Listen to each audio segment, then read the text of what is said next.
My dear students, welcome all. നമ്മൾ part 2 +1 part 2 രണ്ടാമത്തെ chapter, second ചാപ്റ്ററാണ് നമ്മൾ സ്റ്റാർട്ട് ചെയ്യുന്നത്.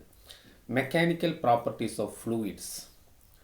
ഇതിനെ തൊട്ട് മുമ്പത്തത് മെക്കാനിക്കൽ പ്രോപ്പർട്ടീസ് ഓഫ് സോളിഡ്സ് ആയിരുന്നു. ഇത് ഫ്ലൂയിഡ്സിനാണ്.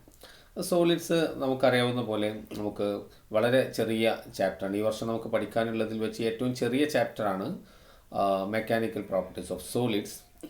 ഇത് ഫ്ലൂയിഡ്സ്. അപ്പോൾ നമുക്ക് ടോപ്പിക്കിൻ്റെ ഡീറ്റെയിലേക്ക് പോകണം. അപ്പോൾ ടോപ്പിക്കിൻ്റെ ഡീറ്റെയിലേക്ക് പോകുമ്പോൾ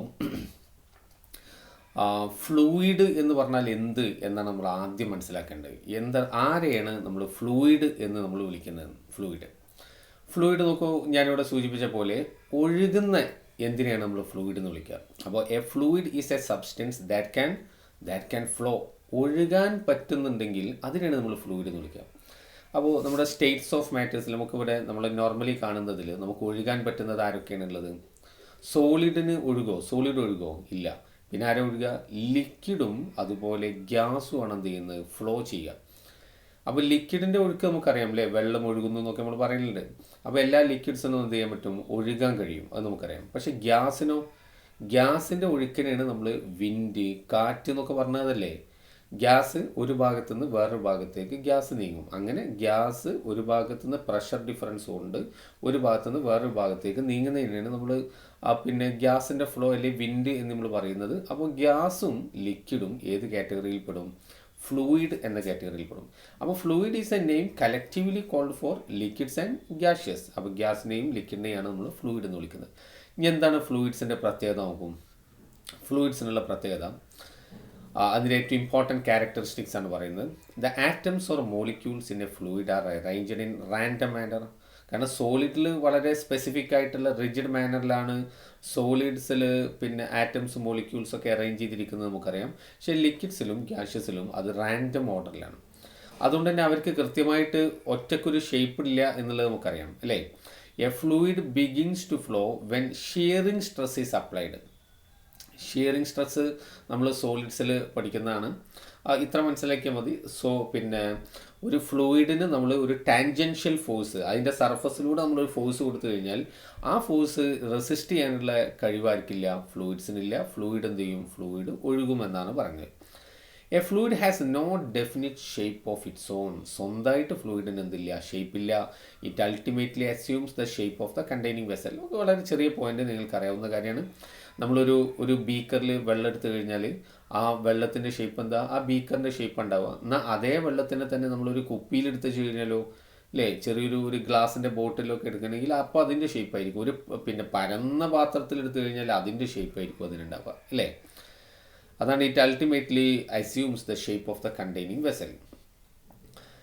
A fluid can exert or withstand a force in a direction perpendicular to its surface. എന്ന് വെച്ചാൽ നോക്കൂ, ഇതപ്പോൾ ഈ രൂപത്തിൽ ഫ്ലൂയിഡ് ഉണ്ടെങ്കിൽ അതിൻ്റെ സർഫസിന് പെർപെൻഡിക്കുലറായിട്ട് വരുന്ന ഫോഴ്സ് ഉണ്ടെങ്കിൽ അത് റെസിസ്റ്റ് ചെയ്യാൻ അത് ശ്രമിക്കും. അതോടൊപ്പം തന്നെ പിന്നെ സർഫസിന് പെർപെൻഡിക്കുലറായിട്ട് ഇപ്പം നോക്കൂ, ഇവിടെ ഇതാണ് കണ്ടെയ്നിങ് വെസൽ. അപ്പോൾ ഇതിൽ ഫ്ലൂയിഡ് ഉണ്ടെങ്കിൽ ആ ഫ്ലൂയിഡ് എന്ത് ചെയ്യും?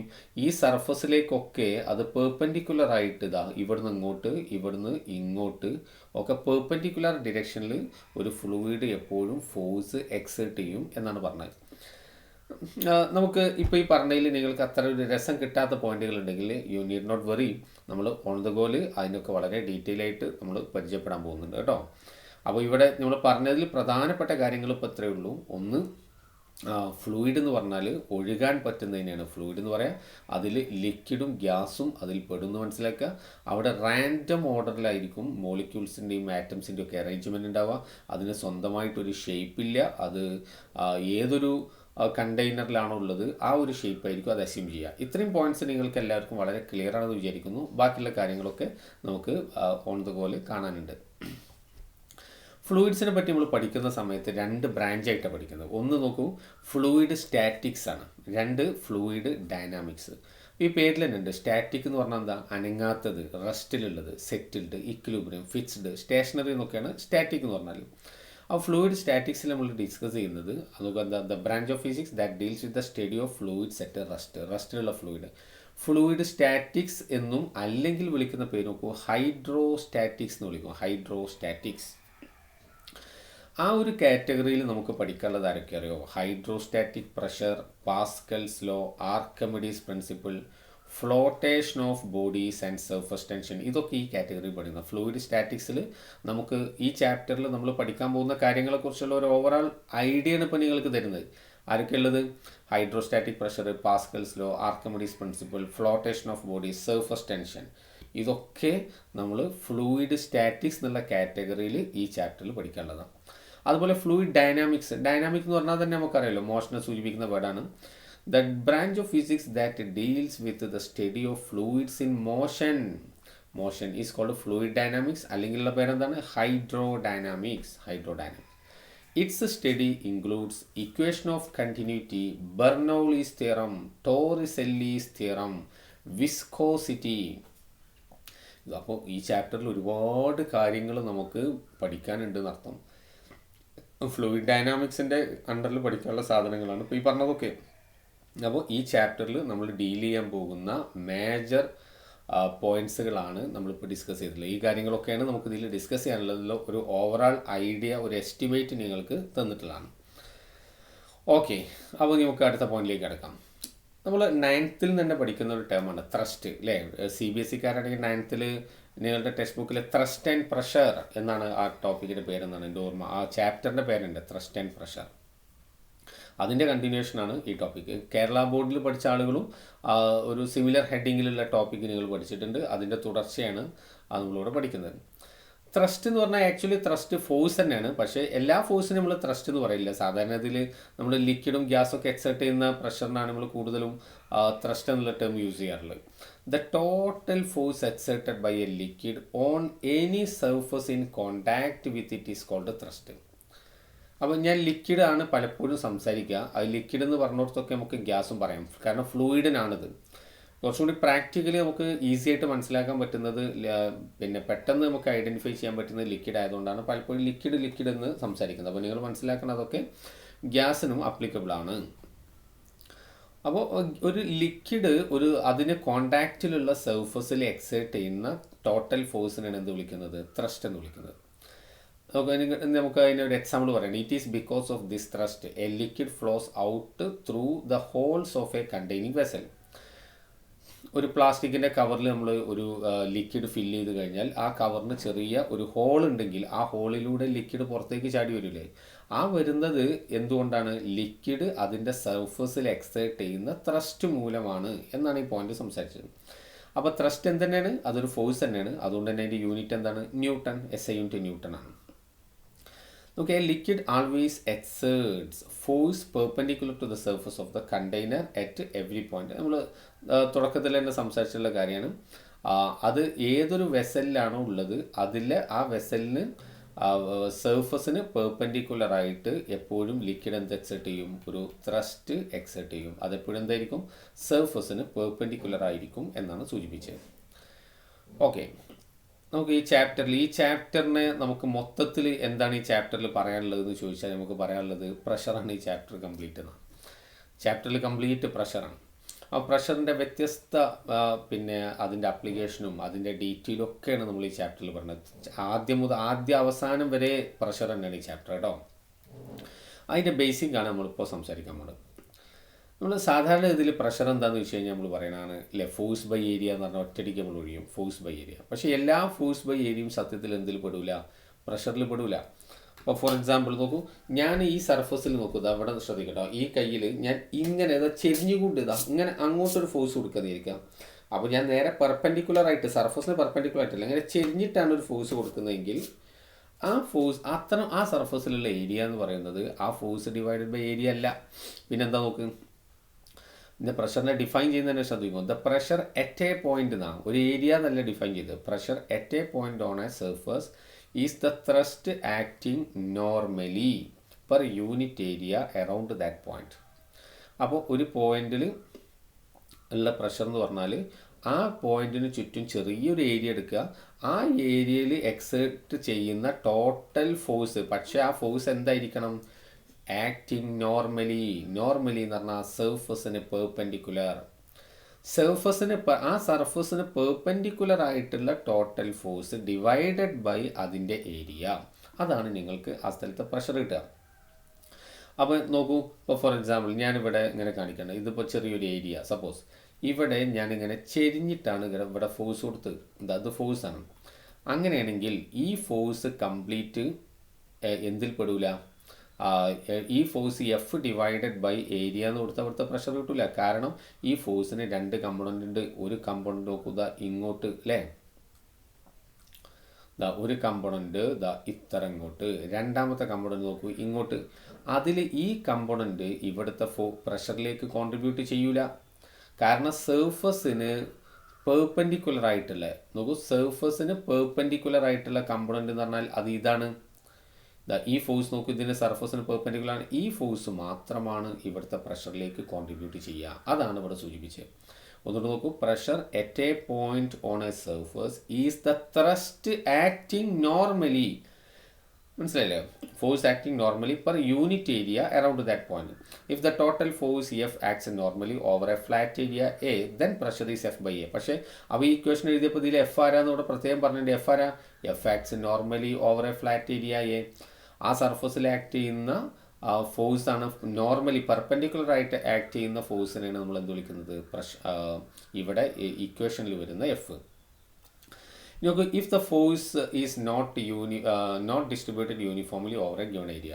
കാരണം ഇവിടെ ഇപ്പോൾ ഈ ഒരു ഏരിയ നമ്മൾ എടുക്കുകയാണെങ്കിൽ ഈ ഏരിയയിൽ ത്രൂ ഔട്ട് എല്ലാ ഭാഗത്തും ഫോഴ്സ് ഒരുപോലെ ആക്ട് ചെയ്യുകയാണെങ്കിലാണ് നമ്മൾ ഈ ഇക്വേഷൻ ഉപയോഗിക്കുക. ഇനി അങ്ങനെയല്ല, ഓരോ ഭാഗത്തും പിന്നെ ഫോഴ്സ് വ്യത്യസ്തമാണ്. ഇവിടെ ആക്ട് ചെയ്യുന്ന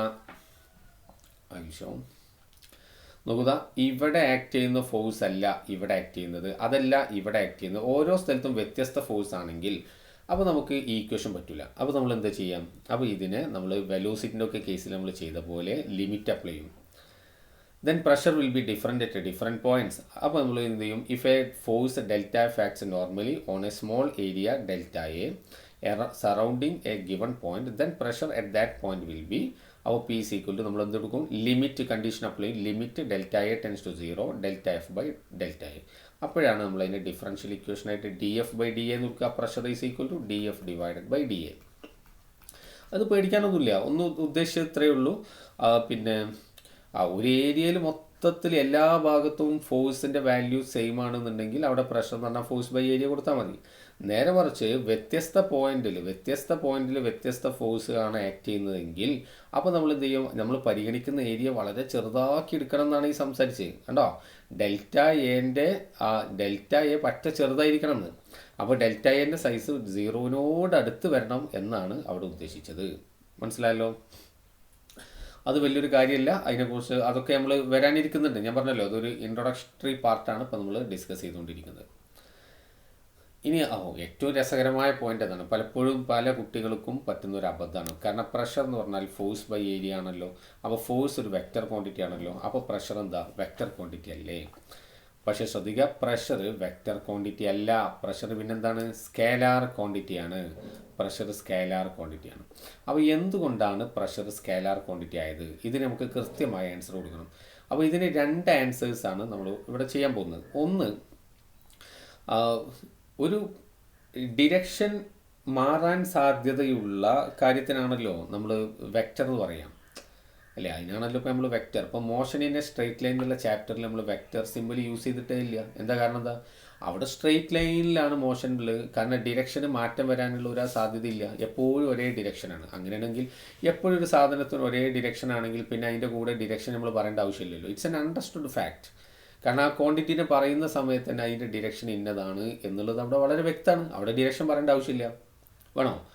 അപ്പോൾ അതുപോലെയാണ് ഇവിടെ. നോക്കൂ, പ്രഷർ സ്കേലാർ ക്വാണ്ടിറ്റിയാണ്. എന്താ കാരണം? Fluid pressure at a particular point in a fluid has same magnitude in all directions. This shows that a definite direction is not associated with fluid pressure. നമുക്ക് ആ പോയിന്റ് നന്നായിട്ട് ശ്രദ്ധിക്കാം. ഞാൻ പറയാം. ഇപ്പോൾ നോക്കൂതാ, ഇതിൽ ഫുള്ളായിട്ട് ഒരു ലിക്വിഡ് ഉണ്ട്, അല്ലെങ്കിൽ ഗ്യാസ് ഉണ്ടെന്ന് വിചാരിക്കാം. ലിക്വിഡ് വിചാരിച്ചോ. അപ്പോൾ നമ്മളൊരു കവറിൽ നന്നായിട്ട് വെള്ളം ടൈറ്റാക്കി കൊടുത്ത് വെള്ളം ഫുള്ളായിട്ട് നിറച്ചിട്ട് അതിനെ നമ്മൾ കെട്ടിയിട്ടതാണ്. അപ്പോൾ അതാണ് ഇപ്പോൾ ഈ കാണുന്നത്. അപ്പോൾ ഇതിൻ്റെ കംപ്ലീറ്റ് സർഫസിൽ കംപ്ലീറ്റ് വെള്ളം ഇങ്ങനെ അങ്ങോട്ടും ഇങ്ങോട്ടും ഫോഴ്സ് എക്സേർട്ട് ചെയ്യുന്നുണ്ട്. ഓക്കെ, ഫോഴ്സ് എക്സേർട്ട് ചെയ്യുന്നുണ്ട്, ലീവ് ഇറ്റ്. അപ്പോൾ നമ്മളെ പ്രശ്നം അതല്ല. അപ്പോൾ ഇതിൻ്റെ ഉള്ളിൽ ഒരു പോയിന്റ് നമ്മൾ ഇവിടെ എടുത്ത്, അപ്പോൾ ഈ പോയിന്റിൽ ഒരു പ്രഷറുണ്ട്. ആ പ്രഷർ നോക്കൂ, ഈ ഡിറക്ഷനിലും ഇങ്ങോട്ടും ഏത് ഡിറക്ഷനുകൾ ഇവിടെ സെലക്ട് ചെയ്തോ ആ ഡിറക്ഷനിലൊക്കെ ആ പ്രഷറിൻ്റെ വാല്യൂ സെയിം ആണ്. മനസ്സിലായോ? അപ്പോൾ ഈ ഡിറക്ഷനിലുള്ള പ്രഷർ അല്ല ഈ ഡിറക്ഷനിലല്ല എങ്കിൽ, അങ്ങനെയാണെങ്കിൽ പ്രഷറിൻ്റെ കൂടെ നമ്മൾ ഡിറക്ഷൻ പറയണം. കാരണം പ്രഷർ ഒരു പർട്ടിക്കുലർ പോയിന്റിൽ ഓരോ ഡിറക്ഷനിൽ പ്രഷറിൻ്റെ വാല്യൂ ഡിഫറൻ്റ് ആണെന്നുണ്ടെങ്കിൽ നമുക്ക് ഡിറക്ഷൻ അതിൻ്റെ കൂടെ അസോസിയേറ്റ് ചെയ്തിട്ട് ഏത് ഡിറക്ഷനിലാണെന്ന് നമ്മൾ പ്രത്യേകം എടുത്ത് പറയണം. പക്ഷേ pressure at a point has the same magnitude in all direction, എല്ലാ ഡിറക്ഷനിലും ആ ഒരു പോയിന്റിലെ പ്രഷറിൻ്റെ വാല്യൂ സെയിം ആണ്. അപ്പോൾ പിന്നെ നമ്മൾ എന്ത് പറയേണ്ടതില്ല, പ്രഷറിനെ കുറിച്ചിട്ട് പിന്നെ അതിൻ്റെ ഡിറക്ഷനെ കുറിച്ചിട്ട് നമ്മൾ അവിടെ സൂചിപ്പിക്കേണ്ടതില്ല. മനസ്സിലായല്ലോ? ക്ലിയർ അല്ലേ? യെസ്. അടുത്ത് നോക്കൂ, though force is a vector quantity. പിന്നെ അടുത്ത പ്രശ്നം വരാനുള്ളത് എന്താ അറിയോ? പക്ഷേ ഇവിടെ ഇക്വേഷൻ എഴുതുന്ന സമയത്ത് ഇക്വേഷൻ നമ്മൾ എഴുതുമ്പോൾ എഫ് ഇവിടെ വെക്റ്റർ അല്ലേ, എഫ് വെക്റ്റർ ആണല്ലോ. അപ്പോൾ ഇവിടെ പ്രശ്നമല്ലേ, pressure is equal F by എന്ന് വരുന്ന സമയത്ത് ഇത് വെക്റ്റർ അല്ലേ, അപ്പോൾ പിയും വെക്റ്റർ ആവണ്ടേ. ഇതാണ് അടുത്ത പ്രശ്നം വരിക. അപ്പോൾ ആ പ്രശ്നത്തിനും കൂടി സൊല്യൂഷനാണ് അടുത്തൂടെ പറഞ്ഞത്. ഫോഴ്സ് വെക്റ്റർ ക്വാണ്ടിറ്റിയാണ്, പക്ഷേ only the magnitude of the normal component of the force appears in the above equation. അതായത് നമ്മൾ പി സീക്കൽ എഫ് ബൈ എ എന്നുള്ള ഇക്വേഷൻ നമ്മൾ പറയുന്ന സമയത്ത് ഇതിലെ എഫ് എന്ന് പറഞ്ഞാൽ മൊത്തം ഫോഴ്സ് അല്ല, ഇത് സർഫസിന് നോർമലായി വരുന്ന ഫോഴ്സ് മാത്രമാണ് ഇവിടെ ന്യൂമറേറ്ററിൽ വരുന്നത്. അപ്പോൾ നോക്കൂ, ആ ഫോഴ്സിൻ്റെ ഡിറക്ഷന് ഒരുപാട് ഓപ്ഷൻസ് ഇല്ല. എങ്ങോട്ടാണ് ആ ഫോഴ്സ് എന്നുള്ള ചോദ്യത്തിന് പ്രസക്തി ഇല്ല. കാരണം ഏരിയക്ക് പെർപെൻഡിക്കുലറായ ഫോഴ്സ് മാത്രമാണ് ഇവിടെ ന്യൂമറേറ്ററിൽ വരുന്നത്. അപ്പോൾ it has the same direction. എന്താണ് ആ ഡിറക്ഷൻ? ഏരിയക്ക് പെർപെൻഡിക്കുലർ ആണെന്നുള്ളത് തന്നെ, അവിടെ വേറെ ഓപ്ഷൻ വരുന്നില്ല. അപ്പോൾ അതുകൊണ്ട് തന്നെ ഇത് നമ്മൾ നോർമൽ ഒരു ഫോഴ്സ് ആയിട്ട് നിങ്ങൾ ഇതിനെ കാണേണ്ടതില്ല.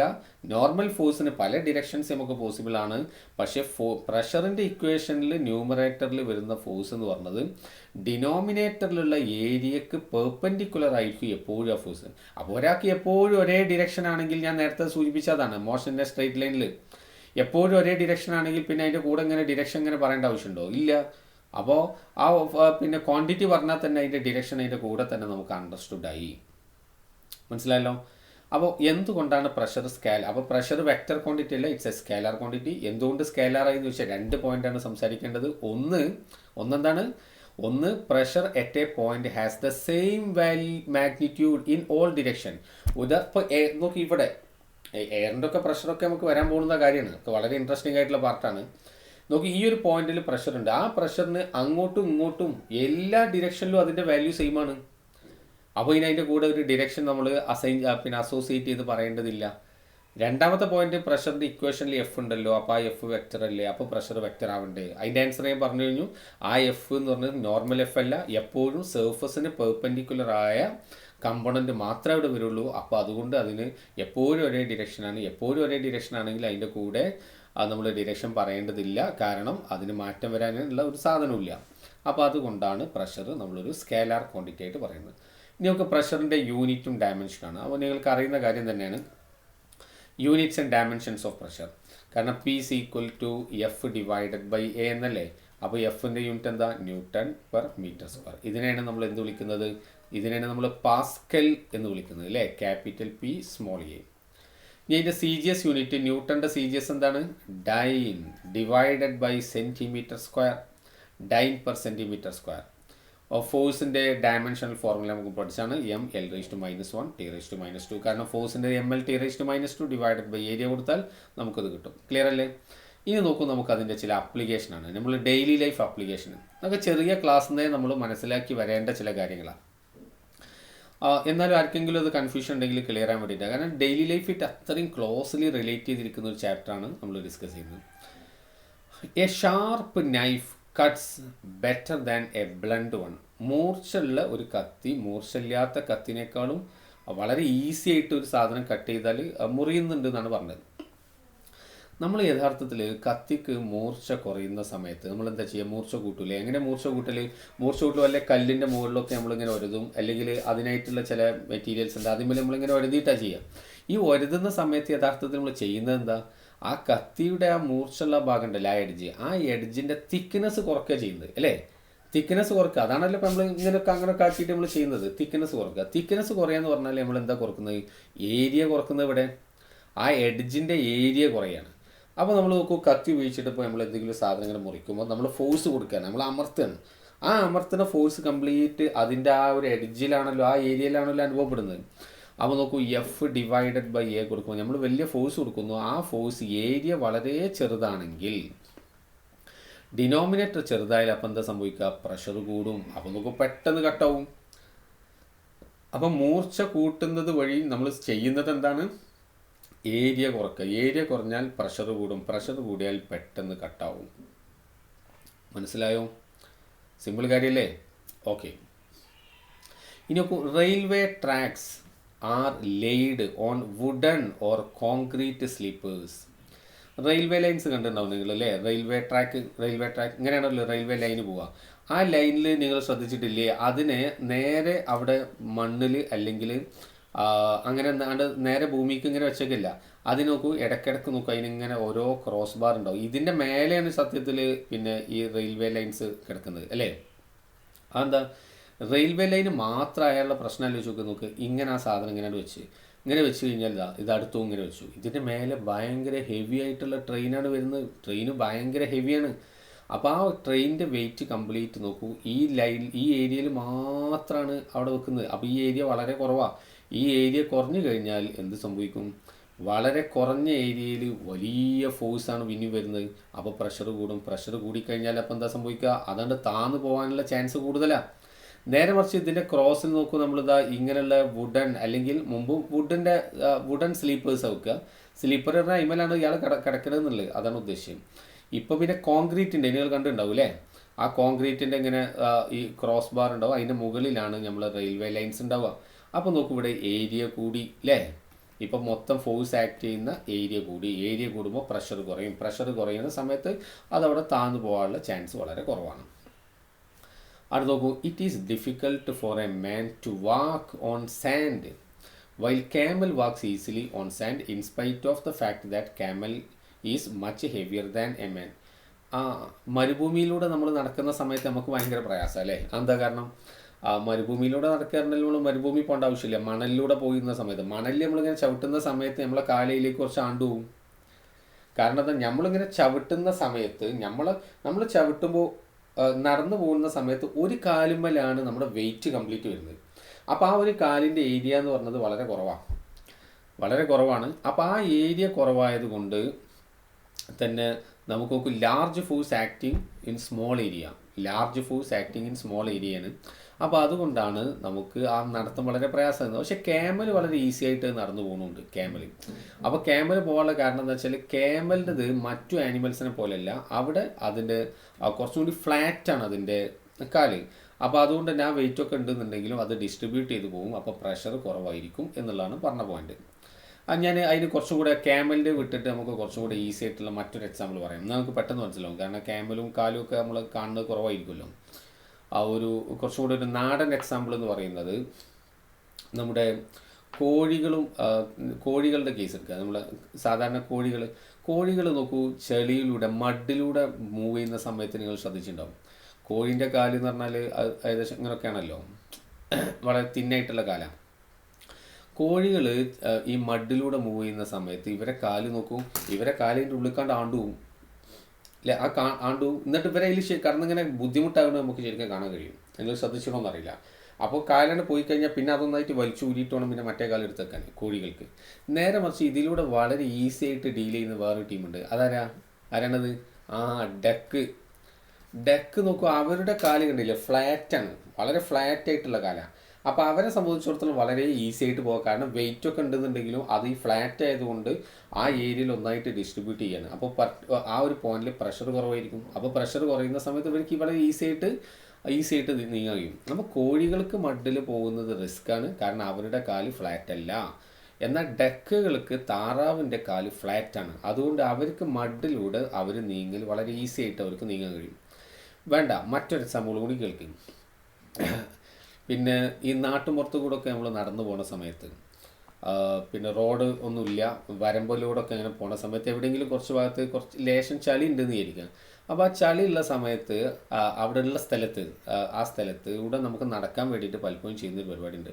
ആ ചളിയിലൂടെ നമ്മൾ നടന്നു കഴിഞ്ഞാൽ നമ്മൾ എന്ത് ചെയ്യും, നമ്മളവിടെ ആണ്ടുപോകും, നമ്മളെ കാലിലേക്ക് ആണ്ടുപോകും. ഞാൻ നേരത്തെ പറഞ്ഞില്ലേ, നമ്മൾ ഒരു കാലുമേലാണ് നമ്മൾ ഫോഴ്സ് എല്ലാം കൂടി വരുന്നത്, വെയിറ്റ് എല്ലാം കൂടി വരുന്നത്. അപ്പോൾ നല്ല പ്രഷർ ഉണ്ടാവും, അപ്പോൾ നമുക്ക് അതിൽ ആണ്ട് പോകാനുള്ള സാധ്യത വളരെ കൂടുതലാണ്. നേരെ മറിച്ച് അവിടെ ചില സ്ഥലത്തൊക്കെ കാണാം, ചില ആളുകൾ ചില പലക മരത്തിൻ്റെ ഒക്കെ പലക കൊണ്ടുപോയിട്ട് അവിടെ ഇടും. മരത്തിൻ്റെ പലക കൊണ്ടുപോയിട്ട് ഇതേ ചളിയിൽ ആ പലക കൊണ്ടുപോയിട്ടാലോ ആ പലകമ്മ ചവിട്ടിയിട്ട് വളരെ ഈസി ആയിട്ട് എല്ലാവർക്കും നടന്നു പോകാൻ കഴിയുന്നുണ്ട്, അവിടെ താന്നു പോകണില്ല.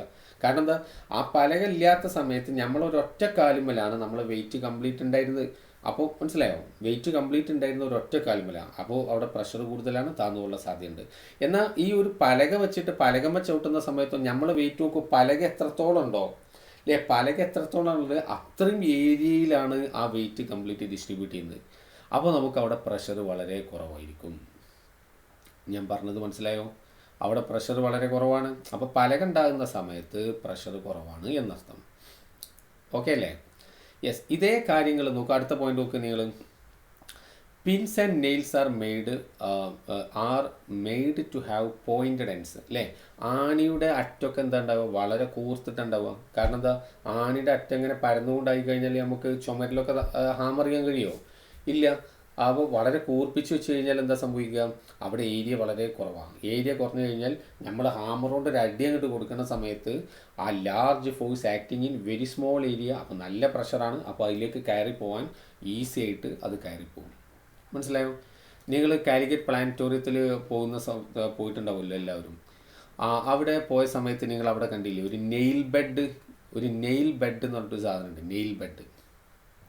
അതായത് നമുക്ക് കിടക്കാൻ പറ്റുന്ന രൂപത്തിലൊരു ബെഡ് ഉണ്ടാക്കിയാണ്. പക്ഷേ ബെഡ് കംപ്ലീറ്റ് ഉണ്ടാക്കിയത് എന്തുകൊണ്ടറിയോ, നെയിലുകൊണ്ട് ആണി കൊണ്ട് ഉണ്ടാക്കിയ ബെഡാണ്. നിങ്ങൾ ശ്രദ്ധിച്ചിരുന്നത്? അപ്പോൾ നമ്മൾ വിചാരിക്കും ഇത് പിന്നെ അതിമ കിടക്കുന്നത് വളരെ ഈസി ആയിട്ട് എല്ലാവർക്കും അതിമ കിടക്കാം. കാരണം ഓരോന്ന് പോയിരുന്ന ആണിയുടെ കമഴ്ത്തി അടിച്ചതല്ല, ആണിയുടെ കൂർത്ത ഭാഗത്തുമ്പോൾ നമ്മൾ ഇരിക്കാൻ പോകുന്നത്.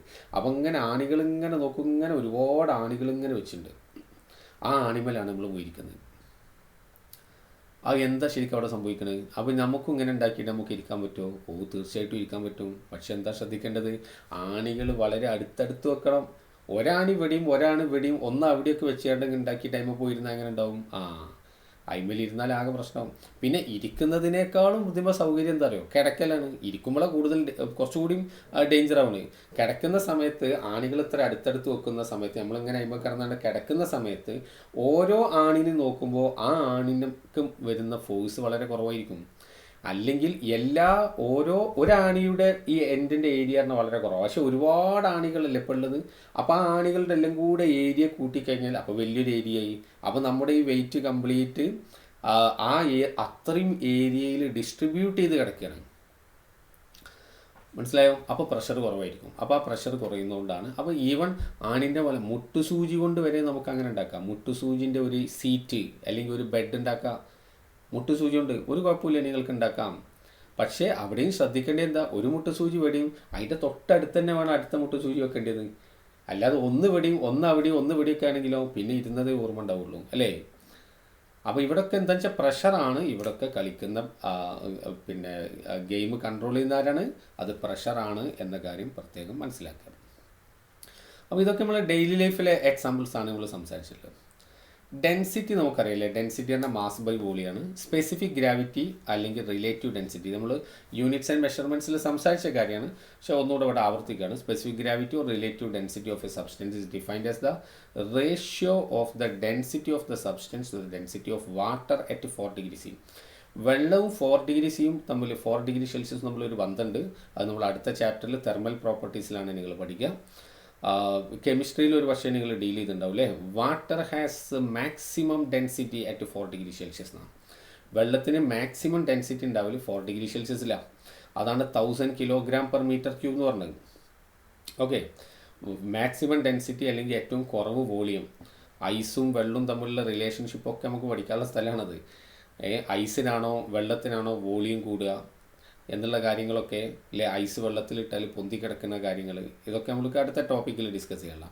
എനിവേ, അപ്പോൾ സ്പെസിഫിക് ഗ്രാവിറ്റി എന്ന് പറഞ്ഞാൽ density of a substance divided by density of water at 4 degree C.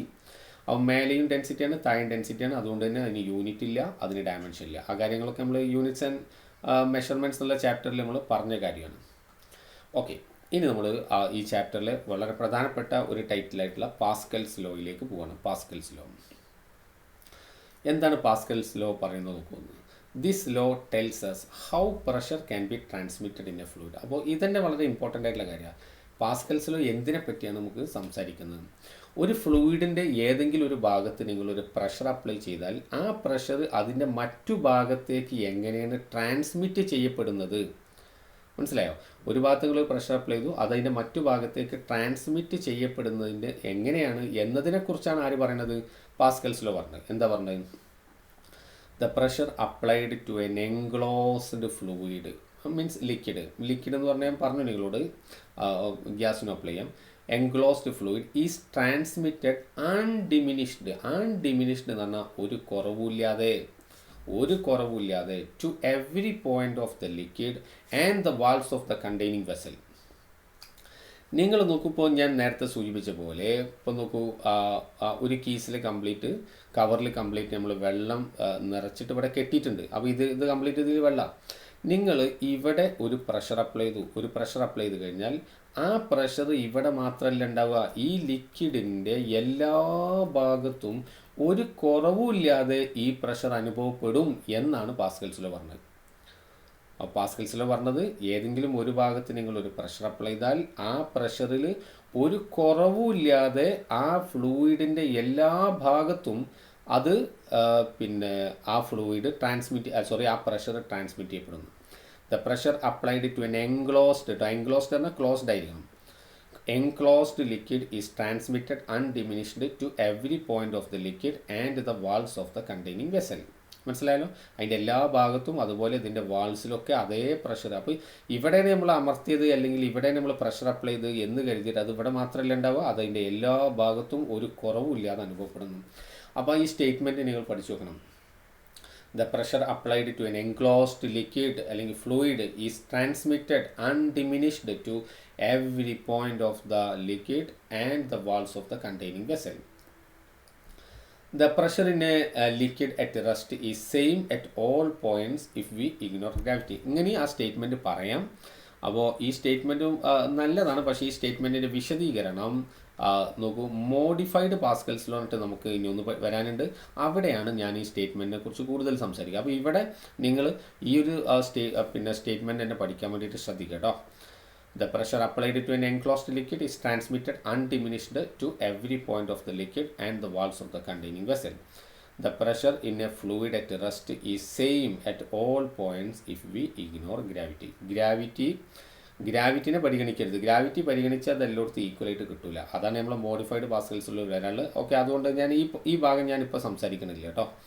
ഇതിനിപ്പോൾ സംസാരിക്കുന്നില്ല. ഇത് നമുക്ക് മോഡിഫൈഡ് പാസ്കൽസിൽ വരേണ്ട അവിടെ പറയും. അപ്പോൾ ഇപ്പോൾ പാസ്കൽസിലോ നിങ്ങൾ ഈ ഒരു സ്റ്റേറ്റ്മെൻറ്റ് പഠിച്ചു വെക്കാൻ വേണ്ടിയിട്ട് ശ്രദ്ധിക്കാം.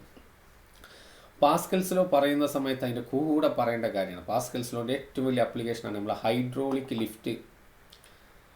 അല്ലേ, നമ്മൾ സർവീസ് സ്റ്റേഷനിലൊക്കെ കണ്ടില്ലേ, കാറിനും ജീപ്പിനും വലിയ വെഹിക്കിൾസിനൊക്കെ ഇങ്ങനെ പൊന്തിച്ചിട്ട് അടിയിൽ സർവീസൊക്കെ ചെയ്യുന്നത്. അത് വർക്ക് ചെയ്യുന്നത് പാസ്കൽസ് ലോനെ ബേസ് ചെയ്തിട്ടുള്ളതാണ്. Yes, hydraulic lift application of Pascal's law. Pascal's ലോയിട്ട് ബന്ധപ്പെട്ട് പ്രോബ്ലം ചോദിക്കുമ്പോൾ മിക്കവാറും ചോദിക്കലും ഇത് തന്നെയാണ് ചോദിക്കാറുള്ളത്. വളരെ സിമ്പിളാണ്, കണ്ടിട്ട് യാതൊരു പേടിയും വേണ്ട, വളരെ ഈസി ആയിട്ട് നമുക്ക് മനസ്സിലാക്കി വെക്കാൻ പറ്റുന്ന കാര്യമാണ്. ഇത് നോക്കൂ, ഇത്തരം എവിടെ ഉണ്ടോ കാർ ഇങ്ങനെ പൊന്തിക്കുന്നത്? അപ്പോൾ നോക്കൂ, ഇവിടെ ഇത്തരം സംവിധാനങ്ങളിലുള്ളവർക്ക് 2 സിലിണ്ടർ ഉണ്ടാവും. അപ്പോൾ ഇതൊരു സിലിണ്ടറാണ് കേട്ടോ, ഇതൊരു സിലിണ്ടറാണ്, സിലിണ്ടറിൻ്റെ പോർഷനാണ്. ഇതല്ല, ഇത് സിലിണ്ടറിൻ്റെ വാള്, ഇതല്ല, ഇതും അതിൻ്റെ വാള്, ഈ ഭാഗം തന്നെ. അപ്പോൾ ഞാനൊരു സിലിണ്ടറിക്കൽ രൂപത്തിൽ വരയ്ക്കുകയാണെങ്കിൽ നിങ്ങൾക്ക് മനസ്സിലാൻ വേണ്ടിയിട്ട് ഞാൻ അങ്ങനെ കാണിക്കുകയാണ്. ഇത് ടെക്സ്റ്റ് ബുക്കിൽ അതേ ഡയഗ്രം തന്നെയാണ്, അതുതന്നെയാണ് ഞാനിവിടെ കാണിച്ചതും. ഒരു ഭാഗത്ത് അതിൻ്റെ റേഡിയസ് കൂട്ടുക അല്ലെങ്കിൽ ഏരിയ ഓഫ് ക്രോസ് സെക്ഷൻ കൂട്ടുക. ഇത് തന്നെയാണ് ഈ ഡയഗ്രാം. മനസ്സിലായല്ലോ? അപ്പോൾ ഇതിവിടെ സിലിണ്ടറാണെന്ന് മനസ്സിലാക്കുക. അപ്പോൾ ഞാൻ മനസ്സിലായല്ലോ? ഓക്കെ, അപ്പോൾ ഇതിൻ്റെ ഉള്ളിൽ കംപ്ലീറ്റ് ചെയ്ത് അവിടെയൊക്കെ ഫ്ലൂയിഡ് ഉണ്ട്. ഓക്കെ, ഇവിടെ ഏരിയ ഓഫ് ക്രോസ് സെക്ഷൻ കുറവാണ്. അപ്പോൾ ഇവിടുത്തെ ഏരിയ ഓഫ് ക്രോസ് സെക്ഷൻ ആണ് കണ്ടോ, ഇവിടെ A1 എന്ന് കൊടുത്ത്. അതേപോലെ ഇവിടുത്തെ ഈ ഏരിയ ഓഫ് ക്രോസ് സെക്ഷൻ കേട്ടോ, ഈ area of cross section that is A2, അതിന് A2 എന്ന് മാർക്ക് ചെയ്തിട്ടുണ്ട്. പിന്നെ ഈ first smaller area of cross section ഉള്ള സിലിണ്ടറിൽ നമ്മൾ അപ്ലൈ ചെയ്യുന്ന ഫോഴ്സ് F1. അപ്പോൾ ഇവിടെ നമ്മൾ ഇതൊരു പിസ്റ്റണാണ്. പിസ്റ്റൺ മനസ്സിലായില്ലേ? നമ്മൾ സിറിഞ്ചിൻ്റെ ഒക്കെ പിസ്റ്റൺ പോലെ നമുക്ക് ഇതാണ്ട് അമർത്താൻ നിർത്താം. അപ്പോൾ ആ ഫോഴ്സ് നമ്മളിവിടെ അമർത്തി കഴിഞ്ഞാൽ സ്വാഭാവികമായിട്ടും ഇവിടുത്തെ സിലിണ്ടറാണ്, പിസ്റ്റൺ ഇവിടെ ഉണ്ട്. ആ പിസ്റ്റൻ്റെ മുകളിൽ ഇവിടെ അങ്ങോട്ടായിരിക്കുമല്ലോ ഫോഴ്സ് വരിക, അങ്ങോട്ടൊരു ഫോഴ്സ് വരും. ഈ F1ഉം ഈ F2ഉം ആണ് നമ്മളിവിടെ കണ്ടെത്താൻ പോകുന്നത്. അപ്പോൾ നമ്മളെ ഏറ്റവും വലിയ കാര്യം ഇവിടെ എന്താണെന്ന് വെച്ച് കഴിഞ്ഞാൽ ഇതൊരു ഹൈഡ്രോളിക് ലിഫ്റ്റ് മാത്രമല്ല, ഹൈഡ്രോളിക് ബ്രേക്ക്, ഹൈഡ്രോളിക് ജാക്ക്. ഇപ്പോൾ കാറിൻ്റെ ഒക്കെ നമ്മൾ ജാക്കി എന്ന് പറയില്ല, അതാണ് ഹൈഡ്രോളിക് ജാക്ക്. അപ്പോൾ ആ ഹൈഡ്രോളിക് ജാക്കിൻ്റെ പ്രത്യേകത എന്താണെന്ന് വെച്ച് കഴിഞ്ഞാൽ ഈവൻ ചെറിയ കുട്ടികൾക്ക് വരെ അത് ഓപ്പറേറ്റ് ചെയ്യാം. അപ്പോൾ പഴയ ജാക്ക് എന്നല്ല, അത് ചെറിയൊരു സാധനമാണ്. അതതിൻ്റെ കാറിൻ്റെ ഇതിൻ്റെ അടിയിൽ വെച്ചിട്ട് നമുക്ക് അവിടെ ഒരു നോബുണ്ട്. അത് ജസ്റ്റ് ഇങ്ങനെ കൈ കൊണ്ട് ഏത് ചെറിയ കുട്ടിക്കും ചെയ്യാം. ഇങ്ങനെ ആക്കുന്നതിനനുസരിച്ചാണ് കാർ ഇങ്ങനെ പൊന്തി പോകണം. അവിടെയൊക്കെ നമ്മൾ യൂസ് ചെയ്യുന്ന പ്രിൻസിപ്പിളാണ് പാസ്കൽസ് ലോ. അവിടെയൊക്കെ പാസ്കൽസ് ലോ ആണ് യൂസ് ചെയ്യുന്നത്. എന്താണ് ഇവിടെ സംഭവിക്കുന്നത് നോക്കാം. നമുക്ക് ഈ ബ്ലൂ ഫ്ലൂയിഡ് കണ്ടോ, ഈ ഫ്ലൂയിഡ് അപ്പോൾ ഇതൊരു എൻക്ലോസ്ഡ് ഫ്ലൂയിഡ് ആണെന്നുള്ള കാര്യത്തിൽ നമുക്ക് സംശയമില്ല. ഇതൊരു എൻക്ലോസ്ഡ് ഫ്ലൂയിഡാണ്. എൻക്ലോസ്ഡ് ഫ്ലൂയിഡിൽ നമുക്ക് പാസ്കൽസ് ലോ അപ്ലൈ ചെയ്യാം. എന്താ പാസ്കൽസ് ലോ പറഞ്ഞത്? നിങ്ങൾ ഒരു ഭാഗത്ത് ഒരു പ്രഷർ P1 അപ്ലൈ ചെയ്താൽ ആ പ്രഷറിൽ ഒരു കുറവുമില്ലാതെ എല്ലാ ഭാഗത്തും അപ്ലൈ ചെയ്യും. ഇവിടെ നമ്മളെ ഫോഴ്സും പ്രഷറും മാറരുതേ. ഇവിടെ ഇത് F1 ആണ്. F1 ഫോഴ്സ് ഇവിടെ അപ്ലൈ ചെയ്യുമ്പോൾ ഇവിടെ നമുക്കൊരു പ്രഷറുണ്ട്. ആ പ്രഷർ എന്താണോ അതിലൊരു കുറവുമില്ലാതെ ഇവിടെ എല്ലാ ഭാഗത്തും ഇവിടെയും അതേ പ്രഷർ ഉണ്ടാകും. അതാണ് ഞാൻ P1 = P2 എന്ന് എഴുതി. കുഴപ്പമില്ലല്ലോ. അപ്പോൾ ഈ P1 എന്ന് പറഞ്ഞാൽ ഞാൻ ഉദ്ദേശിച്ചത് ഇവിടുത്തെ പ്രഷറാണ്, P2 കൊണ്ട് ഉദ്ദേശിച്ചത് ഇവിടുത്തെ പ്രഷറാണ്. ഇത് രണ്ട് ഈക്വൽ ആണെന്ന് നമ്മൾ എഴുതിയത്. ആ P1ൻ്റെ ഇക്വേഷൻ നമ്മൾ എങ്ങനെ എഴുതാം? P1 എന്ന് പറഞ്ഞാൽ ഈ അവിടെയുള്ള ഫോഴ്സ് ഡിവൈഡഡ് ബൈ അവിടുത്തെ ഏരിയ ഓഫ് ക്രോസ് സെക്ഷൻ. ഈ ഫോഴ്സ് പറഞ്ഞാൽ സർഫസിന് പെർപെൻഡിക്കുലറാണ്. P2 ഇവിടുത്തെ ഫോഴ്സ്, ഇവിടെ അനുഭവപ്പെടുന്ന ഫോഴ്സ് എത്ര? F2. അത് നമുക്കറിയില്ല എത്ര ഉണ്ടെന്നുള്ളത്. ഡിവൈഡഡ് ബൈ അവിടുത്തെ ഏരിയ. അപ്പോൾ നമ്മൾ ഈ F2ൻ്റെ ഇക്വേഷൻ ഉണ്ടാക്കി കഴിഞ്ഞാൽ എന്താ കിട്ടുക? F2 = ബാക്കി കണ്ടുകൊണ്ടുപോവുക. അപ്പോൾ A2 divided by A1 into F1. നമുക്ക് കിട്ടേണ്ടതൊക്കെ കിട്ടിക്കഴിഞ്ഞിട്ടോ. നമുക്ക് കിട്ടേണ്ടത് മുഴുവൻ ഇവിടെ കിട്ടിക്കഴിഞ്ഞു. ഈ കിട്ടിയതിനെ നമുക്ക് കൃത്യമായിട്ട് ഇൻ്റർപ്രറ്റ് ചെയ്യാൻ കഴിഞ്ഞാൽ മതി. F2 = A2 by A1 into F1. നമുക്ക് എന്താണ് ഇതുകൊണ്ട് ഉദ്ദേശിച്ചത് നോക്കാം. A2 by A1 into F1, അതാണ് F2. നോക്കൂ, A2 ഭയങ്കര അത്ഭുതകരമായ ഒരു റിസൾട്ടാണ് ശരിക്കും നമുക്ക് തരുന്നത്. ഈ A2 എന്ന് പറഞ്ഞത് ഇവിടെ വലുത്. ഓക്കെ, അപ്പോൾ ഈ രണ്ടാമത്തേൻ്റെ ആ സിലിണ്ടറിൻ്റെ ഏരിയ കൂട്ടുക, ഒന്നാമത്തേൻ്റെ ഏരിയ ഓഫ് ക്രോസ് സെക്ഷൻ കുറയ്ക്കുക. അങ്ങനെയാണെങ്കിൽ ഇപ്പോൾ ഇത് രണ്ടും ഈക്വൽ ആണെന്ന് വിചാരിക്കുക. രണ്ടിന് area of cross section equal ആണെന്ന് വിചാരിക്കുക. അപ്പോൾ F1 = F2 എന്നല്ല കിട്ടുക. കാരണം ഇത് രണ്ടും ഈക്വൽ ആണ്. ഇവിടെ 1 എന്നാണ് വരിക. F1 = അപ്പോൾ നമ്മളെ സംബന്ധിച്ചിടത്തോളം എന്താണെന്ന് വെച്ചാൽ ഇവിടെ ചെറിയ ഫോഴ്സ് അപ്ലൈ ചെയ്തിട്ട് ഇവിടെ അത് വലിയ ഫോഴ്സായിട്ട് കൺവേർട്ട് ചെയ്യപ്പെടണം. അതാണ് നമ്മൾ ഉദ്ദേശം. അങ്ങനെ ചെയ്യാനപ്പോൾ നമ്മൾ എന്ത് ചെയ്താൽ മതി? ഈ റേഷ്യോ ഉണ്ടല്ലോ, A2 ബൈ A1ൻ്റെ വാല്യൂ നമ്മൾ കൂട്ടി കൊടുക്കുക. ഇപ്പോൾ ഉദാഹരണത്തിന് A2 3A1 ആണ് വിചാരിക്കുക. A2 അതായത് ഇതിൻ്റെ 3 ടൈംസ് ആണ് ഇവിടുത്തെ ഏരിയ ഓഫ് ക്രോസ് സെക്ഷൻ. അപ്പോൾ 3A1 ആണെങ്കിൽ അപ്പോൾ നമുക്ക് ആ റേഷ്യോ എന്താ കിട്ടുക? A1 ഇവിടെ ക്യാൻസൽ ചെയ്തു പോകും. അപ്പോൾ 3. അപ്പോൾ F2 = 3F1 കിട്ടും. എന്ന് വെച്ചാൽ ഇവിടെ കൊടുത്ത ഫോഴ്സിൻ്റെ 3 മടങ്ങ് ഫോഴ്സ് ആയിട്ടാണ് ഇവിടെ വരിക. അപ്പോൾ നോക്കി, ഇതിൻ്റെ ഏരിയ ഓഫ് ഈ റേഷ്യോ നമുക്കൊരു 1000 ആക്കി കഴിഞ്ഞാൽ എന്താ സംഭവിക്കുക? നോക്ക് എന്താ സംഭവിക്കുക. അപ്പോൾ നിങ്ങൾ ഇവിടെ കൊടുത്ത ഫോഴ്സിൻ്റെ 1000 ടൈംസ് ഫോഴ്സാണ് ഇവിടെ കിട്ടുക. ഓ, ഭയങ്കര സംഭവമല്ലേ? ഭയങ്കര സംഭവമല്ലേ? ഇവിടെ നമ്മൾ കൊടുത്ത ഫോഴ്സിൻ്റെ 1000 ടൈംസ് ആയിരിക്കും അപ്പോൾ നമുക്കിവിടെ കിട്ടുക. അപ്പോൾ നമുക്ക് കാറിനെയും ബസ്സിനൊക്കെ പോക്കാൻ കഴിയും. ചെറിയ ഫോഴ്സ് ഇവിടെ അപ്ലൈ ചെയ്തിട്ട് വലിയ ഹെവിയർ ആയിട്ടുള്ള ബോഡീസിനെ ഉയർത്താൻ വേണ്ടി നമുക്കത് ഉപയോഗിക്കാൻ കഴിയും. അങ്ങനെ പാസ്കൽസ് ലോ നോക്കൂ, ഇവിടെ ഒരു ഫോഴ്സ് മൾട്ടിപ്ലയർ ആയിട്ട് ആക്ട് ചെയ്യും. ഫോഴ്സ് മൾട്ടിപ്ലയർ, പാസ്കൽസ് ലോ ഒരു ഫോഴ്സ് മൾട്ടിപ്ലയർ ആയിട്ട് പാസ്കൽസ് ലോ ഇവിടെ ആക്ട് ചെയ്യുന്നത് നിങ്ങൾക്ക് കാണാൻ പറ്റും. അപ്പോൾ നിങ്ങൾക്ക് പാസ്കൽസ് ലോ മനസ്സിലായി. അപ്പോൾ പാസ്കൽസ് ലോ എന്തിനെ പറ്റിയായിരുന്നു പറഞ്ഞിരുന്നത്? ഒരു ഫ്ലൂയിഡിൽ പ്രഷർ അപ്ലൈ ചെയ്ത് കഴിഞ്ഞാൽ അത് എങ്ങനെയാണ് അത് മറ്റു ഭാഗത്തേക്ക് ട്രാൻസ്മിറ്റ് ചെയ്യപ്പെടുന്നത്, അതിനെക്കുറിച്ചാണ് പാസ്കൽസ് ലോ പറഞ്ഞത്. പാസ്കൽസ് ലോ അതെന്തായിരുന്നു പറഞ്ഞത്? ആ ഒരു ഭാഗത്ത് ഒരു എൻക്ലോസ്ഡ് ഫ്ലൂയിഡിൽ ഒരു ഭാഗത്ത് നിങ്ങളൊരു പ്രഷർ അപ്ലൈ ചെയ്ത് കഴിഞ്ഞാൽ അതിൽ അൺഡിമിനിഷ്ഡ് അല്ലേ, ഒരു കുറവുമില്ലാതെ എല്ലാ ഭാഗത്തേക്കും ആ പ്രഷർ ട്രാൻസ്മിറ്റ് ചെയ്യപ്പെടും എന്നാണ് പാസ്കൽസ് ലോ നമ്മളോട് പറഞ്ഞത്. അതിൻ്റെ ഏറ്റവും വലിയ ആപ്ലിക്കേഷനായ ഹൈഡ്രോളിക് ലിഫ്റ്റ് നമ്മൾ ഡിസ്കസ് ചെയ്തു. വളരെ ഈസി അല്ല ഡിസ്കഷൻ. ഇത് നമുക്ക് വളരെ ഈസി അല്ലത്. ഇങ്ങനെ ഇതേപോലെ സിലിണ്ടറിക്കൽ പോർഷൻ കൊടുത്താൽ മതി. A1 A2 ഇവിടെ F1 അപ്ലൈ ചെയ്യുക. അപ്പോൾ ഇവിടെ F2 ഇവിടുന്ന് മുകളിലേക്ക് F2 വരും. പ്രഷർ അക്കോർഡിംഗ് ടു പാസ്കൽസിൽ എൻക്ലോസ്ഡ് ഫ്ലൂയിഡാണ്. അതുകൊണ്ട് P1 = P2 അപ്ലൈ ചെയ്ത് നമുക്ക് ആൻസർ കിട്ടി. എല്ലാവർക്കും മനസ്സിലായല്ലോ? പാസ്കൽസിലോ മനസ്സിലായില്ലേ? ഓക്കെ, അപ്പോൾ ഇത്രയും കാര്യങ്ങളാണ് നമ്മൾ ഇന്ന് ഡിസ്കസ് ചെയ്യുന്നത്. ഇനി നമുക്ക് അതിൻ്റെ പ്രാക്ടീസ് ക്വസ്റ്റ്യൻസിൽ നമുക്ക് ക്വസ്റ്റ്യൻസുകൾ വർക്കൗട്ട് ചെയ്യാം. 2-3 ക്വസ്റ്റ്യൻസ് ഇവിടെ വർക്കൗട്ട് ചെയ്തിട്ട് ഈ സെഷൻ ഞാൻ അവസാനിപ്പിക്കും. ഓക്കെ, ആദ്യത്തെ ക്വസ്റ്റ്യൻ നോക്കൂ. The two thigh bones അല്ലേ, 2 thigh bones, each of cross-sectional area 10 cm². അപ്പോൾ നമ്മളെ തൈസിലെ തുടൻ്റെ പിന്നെ എല്ലുകളെ പറ്റിയാണ് സംസാരിക്കുന്നത്. അപ്പോൾ 10 cm². Support the upper part of the body of a human body of mass 40 kg. Estimate the average pressure sustained by the femurs. Okay, അപ്പോൾ total area എത്ര വരിക? നമുക്ക് വേണ്ട പ്രഷറാണ്. അപ്പോൾ total area is equal to, നിങ്ങൾക്ക് തന്നെ attempt ചെയ്യാവുന്നൊരു question ആണത്. നിങ്ങളൊന്ന് അറ്റംപ്റ്റ് ചെയ്തിട്ട് വേണം എൻ്റെ സൊല്യൂഷൻ കാണാൻ കേട്ടോ. നേരെ എൻ്റെ സൊല്യൂഷൻ നോക്കേണ്ട ആവശ്യമില്ല. വളരെ സിമ്പിൾ കാര്യമല്ലേ? കാരണം നമ്മൾ പിന്നെ തൈ ബോൺസുമിലാണ് upper part of the body complete hold ചെയ്തിരിക്കുന്നത്. അപ്പോൾ അപ്പർ പാർട്ട് ഓഫ് ദ ബോഡിയുടെ മാസാണ് ഇവിടെ ക്വസ്റ്റ്യനിൽ തന്ന 40 kg. അപ്പോൾ ഈ തൈ ബോൺസിൻ്റെ ഏരിയ ഓഫ് ക്രോസ് സെക്ഷൻ നോക്കൂ, ഇത്ര തന്നിട്ടുണ്ട്. അപ്പോൾ ഇങ്ങനത്തെ എത്ര ഏരിയ ഓഫ് ക്രോസ് സെക്ഷൻ ഉണ്ട്? നമുക്ക് 2 ഉണ്ട്. അതിന്മേൽ വരുന്ന ഫോഴ്സ് നമ്മൾ ഇവിടുന്ന് കാൽക്കുലേറ്റ് ചെയ്യണം. അപ്പോൾ ഇനി നിങ്ങൾ ചെയ്ത് കഴിഞ്ഞതിന് ശേഷം മാത്രം എൻ്റെ ഈ വീഡിയോ പോസ് ചെയ്യുക, നിങ്ങൾ ഒറ്റയ്ക്ക് ചെയ്യുക, നിങ്ങൾക്കൊരു ആൻസർ കിട്ടണം. അതിന് ശേഷമാണ് ഇവിടെ ഫോക്കസ് ചെയ്യേണ്ടത്. ഓക്കെ, ഞാൻ എടുക്കാം. Total area is equal to, അപ്പോൾ 2 × 10 cm². That is equal to 2 × 10 × 1 centimetre എന്നാൽ 10⁻⁻² metre the whole square. Or total area is equal to 2 × 10⁻, ഇത് -4 ഇവിടെ 10 അല്ലേ? അപ്പോൾ 10⁻³ അത്രയും മീറ്റർ² എന്ന് കിട്ടി. അത്രയും മീറ്റർ². ഇനി നമുക്ക് വേണ്ടത് ഫോഴ്സാണ്. അപ്പോൾ ഫോഴ്സ് എന്ന് പറഞ്ഞാൽ ഇവിടെ ആരാ? വെയിറ്റ് ആണ് അല്ലേ? ഫോഴ്സ് പറഞ്ഞാൽ വെയിറ്റ്. ആ വെയിറ്റ് എന്ന് പറഞ്ഞാൽ എത്ര? mg. m 40 × g-ൻ്റെ വാല്യൂ നമുക്ക് 10 എടുക്കാം. അപ്പോൾ 400 ന്യൂട്ടൺ എന്ന് കിട്ടി. മനസ്സിലായല്ലോ? ഇനി പ്രഷർ. അപ്പോൾ pressure is equal to F/A. അപ്പോൾ എഫ് ഇവിടെ ഉള്ളത് 400 ന്യൂട്ടൺ ഡിവൈഡഡ് ബൈ എത്ര? 2 × 10⁻³ 10⁻³ that is equal to 400 divided by 2 എത്ര? 200. അപ്പോൾ 200 × ഡിവൈഡഡ് ബൈ 10⁻³ മേലെത്തുമ്പോൾ എന്താവും? 10⁻+3 ആവും. That is equal to 2 × 10⁵ pascal. This is the final answer. Simple question ആണ് ഇത്. A question from your textbook, നിങ്ങളുടെ NCERT ടെക്സ്റ്റ് ബുക്കിലെ ക്വസ്റ്റൻ ആണ് ഇപ്പോൾ നമ്മൾ വർക്കൗട്ട് ചെയ്തിട്ടുള്ളത്. നിങ്ങൾക്ക് ഇതേ ആൻസർ കിട്ടിയിട്ടുണ്ടാവും എന്ന് വിചാരിക്കുന്നു. വേറെ കൺഫ്യൂഷനോ ഒന്നിനും സാധ്യതയില്ല. മുമ്പ് ബോർഡ് എക്സാമിനും ചോദിച്ച ഒരു ക്വസ്റ്റൻ ആണത്. ഞാൻ അടുത്ത ക്വസ്റ്റനിലേക്ക് പോകാം.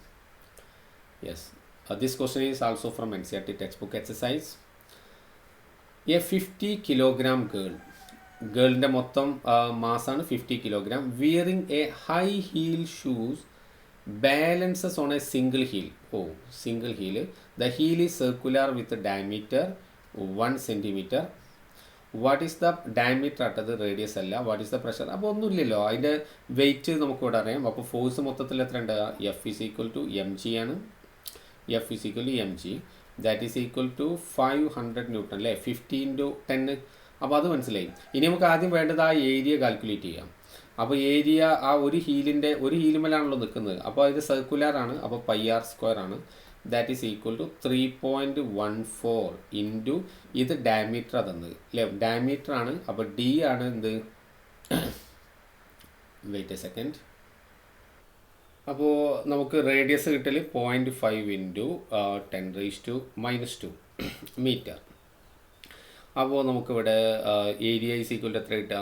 ഏരിയ നമുക്ക് πr² ആണ്. അപ്പോൾ 3.14 × റേഡിയസ് 0.005 ദ ഹോൾ സ്ക്വയർ. മനസ്സിലായല്ലോ? ഇത് നിങ്ങൾ സോൾവ് ചെയ്ത് നോക്കുക. നിങ്ങൾക്ക് കാൽക്കുലേറ്റർ യൂസ് ചെയ്യാം. 7.85 × 10⁻⁵ മീറ്റർ സ്ക്വയറിന് നമുക്കിവിടെ ഏരിയ കിട്ടും.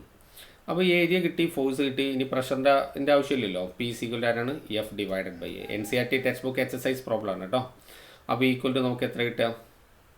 ഈക്വൽ ടു ഇനിയിപ്പോൾ ഒരാൾ ഇവിടെ നമുക്ക് കാൽക്കുലേറ്റർ യൂസ് ചെയ്യാൻ പറ്റുന്നതുകൊണ്ട് നമുക്കിവിടെ പിന്നെ 500 തന്നെ ആക്കണമെന്നില്ല. ഇപ്പോൾ 9.8 കൊണ്ടാണ് ഇവിടെ എത്ര കിട്ടുക? ഇവിടെ 490 കിട്ടുക അല്ലേ?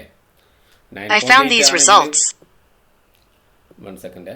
ഓക്കെ, 9.8 ആണെങ്കിൽ നമുക്ക് 490 അല്ലേ കിട്ടുക. അപ്പോൾ ഫോഴ്സ് നമുക്ക് എത്ര കിട്ടുക? അപ്പോൾ നമുക്ക് എന്ത് കൊടുക്കാം? നമുക്ക് അപ്രോക്സിമേറ്റ് ചെയ്യണമെങ്കിൽ അങ്ങനെ ചെയ്യാം. ഇവിടെ എന്തായാലും നമുക്ക് കാൽക്കുലേറ്റർ ടച്ച് ചെയ്യേണ്ടി വരും. അപ്പോൾ 490 ഡിവൈഡഡ് ബൈ 7.85 ഇൻറ്റു 10⁻⁻5.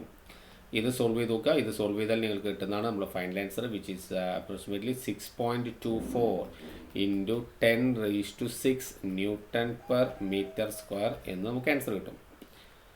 മനസ്സിലായല്ലോ? സിമ്പിൾ കാര്യമല്ലേ? അപ്പോൾ ഇതിൽ നമ്മൾ force by pressure equal to ആ ത്രസ്റ്റ് അല്ലെങ്കിൽ ഫോഴ്സ് ബൈ ഏരിയ എന്ന ഇക്വേഷനെ മാത്രം ഉപയോഗിച്ചിട്ടാണ് നമ്മൾ ഈ പ്രോബ്ലമൊക്കെ നമ്മൾ ചെയ്തിട്ടുള്ളത്. Now see the next question. Pascal's ലോന്റെ ക്വസ്റ്റ്യൻ ആണ്. In a car lift compressed air expressed just a second. Okay, exerts a force F1 on a small piston having a radius of 5 centimetre എന്നാണ് കേട്ടോ. 5 centimetre, 5 centimetre. അപ്പോൾ ഇവിടെ radius അപ്പോൾ R1 ആണ് 5 centimetre എന്ന് തന്നിട്ടുള്ളത്. R1. This pressure is transmitted to a second piston of radius 15 centimetre. R2 15 centimetre. If the mass of the car to be lifted is 1350 kilogram. Mass of the car 1350 kilogram. Calculate F1. F1 calculate ചെയ്യണം.